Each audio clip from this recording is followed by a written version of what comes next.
Hello guys. तो कैसे हैं आप लोग। तो आज हम बीएससी थर्ड ईयर वाले बच्चों के लिए लेकर आए नए क्वेश्चन। वैक्सीन वैक्सीन क्या है। इसका सामान्य नाम टीका होता है। टीके के नाम से हम जानते हैं सामान्य नाम से। अब टीका या वैक्सीन तैयार कैसे की जाती है, तो कुछ रसायनों का उपयोग लिया जाता है इसको तैयार करने में। मतलब कुछ रसायनों का ये घोल होता है। अब हर रोग के लिए वैक्सीन कुछ रसायनों से ही नहीं, पहले उस रोग का पता करा जाता है, उसके बाद भी वैक्सीन तैयार की जाती है। तो ये कुछ परिस्थितियों में जो जीवाणु या सूक्ष्मजीव या रोगाणु होते हैं उनके एंटीजेनिक गुण लिए जाते हैं और उससे वैक्सीन का पता करा जाता है कि इसके अंदर कौन से गुण कौन से बदलाव आ रहे हैं। फिर उसके बाद वैक्सीन तैयार की जाती है। अब जैसे आप लोग जानते होंगे कि हमारे शरीर के अंदर प्रतिरक्षी होती हैं एंटीबॉडीज़। उसको हमारे शरीर की सैनिक कहते हैं। यानी कोई भी रोगाणु जो हमारे शरीर में आता है तो ये एंटीबॉडीज़ उसके ख़िलाफ़ कार्य करती हैं। और इनके अंदर मेमोरी भी होती है, याददाश्त। उसके अंदर ये उसको सेव कर लेते हैं।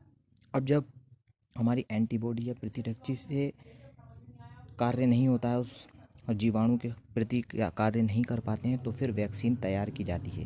पहले तो उसके कुछ एंटीजेनिक गुण पाए जाते हैं, उसके बाद में उस वैक्सीन को तैयार किया जाता है। जैसे ये मैंने एक डेफिनेशन लिखी है बहुत आसान लैंग्वेज में, कि वैक्सीन जो तैयार की जाती है वो किसी मृत सूक्ष्म जीवाणु के एंटीजेनिक गुण द्वारा अप्राकृतिक रूप से एक्टिव एक्वायर्ड इम्यूनिटी उत्पन्न करना इम्यूनाइजेशन कहलाता है। इस कार्य में प्रयुक्त इंजेक्शन या ओरल डोज को वैक्सीन कहते हैं।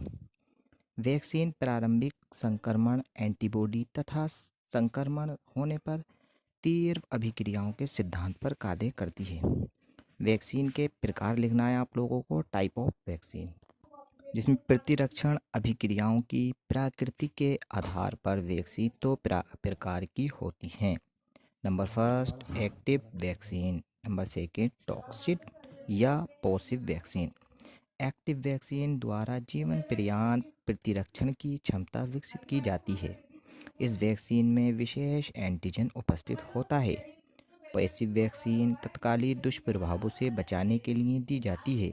इसमें एंटीबॉडी उपस्थित होती हैं, अतः इनकी आवश्यकता जीवन में बार बार होती है।